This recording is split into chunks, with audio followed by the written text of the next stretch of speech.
اعوذ باللہ السمیع العلیم من الشیطان الرجیم من حمزہ ونفخہ ونفثہ بسم اللہ الرحمن الرحیم ربی یسر ولا تعسر وتمم بالخیر ربی زدنی علما ان اللہ لا یظلم مثقال ذرہ وان تک حسنۃ یضاعفها ویؤتی من لدنہ اجرا عظیما۔ آیت نمبر 40 ہے، سورۃ النساء اور 5واں سپارہ ہے۔ بے شک اللہ ذرہ بھر بھی ظلم نہیں کرتا، اور اگر کوئی نیکی ہو، نیکی کسی کی بھی ہو، تو یہاں اس لیے بریکٹ میں لکھا ہوا ہے، اگر کسی کی کوئی بھی نیکی ہو تو وہ اسے دگنی کر دیتا ہے۔ کتنا کر دیتا ہے؟ یضاعفھا، ڈبل کر دیتا ہے، ٹھیک ہے، اس میں اضافہ کر کے اس کو دگنا کر دیتا ہے، ٹھیک ہے، دو چند دگنی کر دیتا ہے، اور اپنی طرف سے وَيُؤْتِي مِن لَدُنْهُ، اور اپنی طرف سے بہت بڑا اجر دیتا ہے، اجرن عظیمہ۔ کیا دیتا ہے؟ اجر، اجرت، ٹھیک ہے، ریوارڈ۔ کتنا بڑا؟ بہت بڑا دیتا ہے، عظیمن، یہ دو میم دو زبر من، بہت بڑا اجر اللہ تعالیٰ اس کو اپنے پاس سے عطا فرماتا ہے۔ کس کو؟ جو مثقال، ذرے کے برابر جو ایک نیکی کرے، اس کو بھی اللہ تعالیٰ قبول فرما کر اس کو اجر عظیم عطا فرماتا ہے، جو اللہ کو راضی کرنے کے لیے اللہ کے لیے کرے۔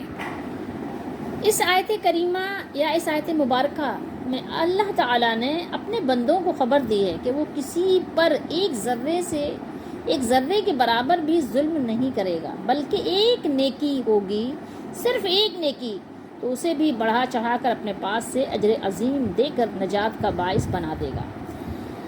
حضرت ابو سعید خدری رضی اللہ تعالیٰ عنہ بیان کرتے ہیں کہ رسول اللہ صلی اللہ تعالیٰ علیہ وآلہ وسلم نے ایک طویل حدیث میں فرمایا، اللہ تعالیٰ فرشتوں سے فرمائے گا تم جاؤ اور جس کے دل میں رائی کے دانے کے برابر بھی ایک، یعنی تھوڑا سا بھی، یعنی رائی کے دانے کے برابر کتنا ہوتا ہے؟ رائی کا دانہ نظر آتا ہے، خیر یعنی ایمان کو پاؤ، اسے بھی جہنم سے نکال لاؤ۔ پھر وہ کیا کرتے تھے؟ فرمایا کرتے تھے کہ بہت سی مخلوق کو فرشتے نکال لائیں گے۔ کیا ہوگا؟ حدیث میں کیا ہے کہ بہت سی مخلوق کو فرشتے جہنم سے نکال لائیں گے۔ یہ حدیث بیان کرنے کے بعد حضرت ابو سعید خدری رضی اللہ تعالیٰ عنہ فرمایا کرتے تھے کہ اگر تم مجھے اس حدیث میں سچا نہ جانو، اگر تم کو یقین نہ آئے میری بات کا کہ میں نے یہ حدیث بیان کی ہے اور سچی حدیث بیان کی ہے، رسول اللہ صلی اللہ تعالیٰ علیہ وآلہ وسلم سے سن کر بیان کی ہے، تو پھر تم کیا کرو؟ تو تم یہ آیت مبارکہ پڑھو، ان اللہ لا یظلم مثقال ذرۃ وان تک حسنۃ یضاعفها۔ یہ مسلم شریف کی حدیث شریف ہے کہ بے شک اللہ تعالیٰ ایک ذرے کے برابر ظلم نہیں کرتا، اور اگر ایک نیکی ہوگی تو اسے دوگنا کر دے گا اور اپنے پاس سے بہت بڑا اجر عطا کرے گا، یعنی دنیا میں بھی اور آخرت میں بھی۔ اس پر رسول اللہ صلی اللہ تعالیٰ علیہ وآلہ وسلم نے قسم کھائی ہے۔ یہاں جو بات سمجھنے کی ہے اور یہاں پر جو بات سمجھنی چاہیے ہمیں اور آپ کو، وہ کیا ہے؟ وہ یہ ہے کہ اللہ تعالیٰ کسی کے اعمال حسنہ کا ثواب اور جزائے خیر میں ذرہ برابر بھی کمی نہیں فرماتے، بلکہ اپنی طرف سے اس میں اضافہ فرما دیتے ہیں، اور آخرت میں دگنا اور دگنا جتنا چاہے اللہ تعالیٰ، کیونکہ اللہ تعالیٰ کا وعدہ کیا ہے؟ اللہ تعالیٰ کا وعدہ یہ ہے کہ واللہ یضاعف لمن یشاء، تو اللہ تعالیٰ جس کے لیے جتنا چاہے اس کو بڑھا کر اس کو نوازے اپنے پاس سے، اور اپنے طرف سے ثواب عظیم عطا فرمائے۔ یہ اللہ تعالیٰ کی اپنی شان ہے۔ اللہ تعالیٰ کے یہاں ثواب کا کم سے کم یعنی کتنا ہے، کتنا معیار ہے؟ کم سے کم یہ ہے کہ ایک نیکی کا اجر 10 ہے، ٹھیک ہے، ایک نیکی کا اجر کتنا ہے؟ 10 نیکیاں لکھی جاتی ہیں، اور اس کے علاوہ مختلف بہانوں سے اضافہ در اضافہ ہوتا رہتا ہے۔ اور قرآن مجید کی بھی آیات سے پتہ چلتا ہے کہ اللہ تعالیٰ جس کے لیے چاہے بے حساب عطا فرماتا ہے۔ اس اجر عظیم کا تصور ہی نہیں کیا جا سکتا جو اللہ تعالیٰ اپنی بارگاہ سے اپنے بندوں کو عطا فرماتا ہے۔ وَيُؤْتِ مِن لَدُنْهُ اجرن عظیمہ، ٹھیک ہے، تو اللہ تعالیٰ جتنا چاہیں بڑھا دیں، بے شمار عطا کر دیں، تو انسان تصور نہیں کر سکتا اس کا۔ سورہ انبیاء میں اللہ تعالیٰ نے ارشاد فرمایا وَنَضَعُ الْمَوَازِينَ الْقِسْطَ اور ہم قیامت کے دن انصاف کے ترازو رکھیں گے. اللہ تعالیٰ کسی پر ذرہ برابر بھی ظلم نہیں فرمائے گا. اور اسی طرح اللہ تعالیٰ نے حضرت لقمان کے بارے میں بھی فرمایا ہے کہ انہوں نے اپنے بیٹے سے یہ بھی کہا تھا، یا بنیا انہا ان تکو مثقال حبۃ من خردل فتکن فی صخرۃ او فی السماوات او فی الارض یأتی بها اللہ. سورہ لقمان میں ہے نا، اے میرے بیٹے بلا شبہ اگر برائی یعنی جو برا عمل ہے، اے میرے بیٹے بلا شبہ اگر کوئی عمل برائی ہو یا بھلائی، کوئی بھی عمل رائی کے دانے کے برابر بھی ہو اور ہو بھی کسی پتھر کے اندر یا آسمانوں میں کہیں پہ چھپی ہوئی ہو، اور ہو بھی کتنی رائی کے دانے کے برابر، کہیں پتھر میں، چٹان میں، کہیں پہ چھپی ہو یا زمین میں، اللہ اس کو قیامت کے دن لے آئے گا. اور فرمایا یومئذ یصدر الناس اشتاتا لیروا اعمالهم فمن يعمل مثقال ذرة خيرا يره ومن يعمل مثقال ذرة شرا يره. اس دن لوگ گروہ ہو کر آئیں گے تاکہ ان کو ان کے اعمال دکھا دیے جائیں.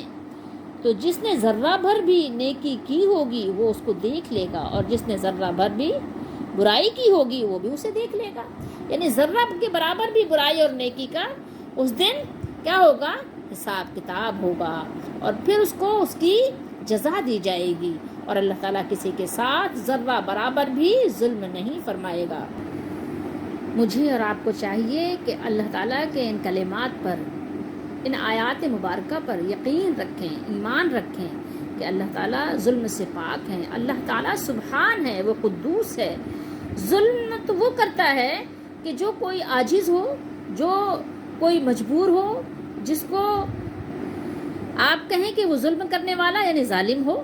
اللہ تو ان سب چیزوں سے پاک ہے، وہ تو سبحان ہے. اس نے اپنی تعریف سبحان فرمائی ہے. وہ قدوس ہے، وہ سبوح ہے، وہ ظلم سے پاک ہے، وہ کسی پر ظلم نہیں کرتا. آپ اگر ذرے کے برابر بھی خلوص سے، نیت سے اللہ کے لیے کوئی نیکی کریں گے تو اللہ تعالیٰ اس کا بھی آپ کو عوض عطا کرے گا. ٹھیک ہے، اگر ایمان والے ہیں تو ان کو آخرت میں اور دنیا دونوں جہان میں اجر ملے گا، اور اگر ایمان والا کوئی نہیں ہے تو پھر اس کا عوض، اس کا ریوارڈ اسے دنیا ہی میں دے دیا جاتا ہے. کیونکہ ایمان پہلی شرط ہے کسی بھی نیک عمل کے لیے. اور ذرے کے برابر نیکی سے مراد یہاں پر یہی ہے کہ اگر کسی نے خلوص نیت سے، صدق دل سے ایک مرتبہ لا الہ الا اللہ کہا ہوگا اور شرک نہیں کیا ہوگا تو اللہ تعالیٰ اسے بھی جہنم سے نکال لیں گے. کیونکہ اللہ تعالیٰ ظلم سے پاک ہیں اور اللہ تعالیٰ اپنے وعدے کے خلاف نہیں فرماتے. تو ہمیں اللہ تعالیٰ کی باتوں پر یقین کرنا چاہیے، اور پھر کیا کرنا چاہیے؟ نیکیوں میں جلدی کرنی چاہیے، تاکہ ایسا نہ ہو کہ وقت مہلت ختم ہو جائے اور پھر ہم یوں ہی محروم کے محروم رہ جائیں. نہیں، بلکہ آگے بڑھ کر، دوڑ کر کسی بھی نیکی کو چھوٹا مت سمجھیے. سب سے پہلے تو ایمان سیکھیے. عبادت سے پہلے آپ نے کیا سیکھنا ہے؟ ایمان سیکھنا ہے، اپنا عقیدہ درست کرنا ہے.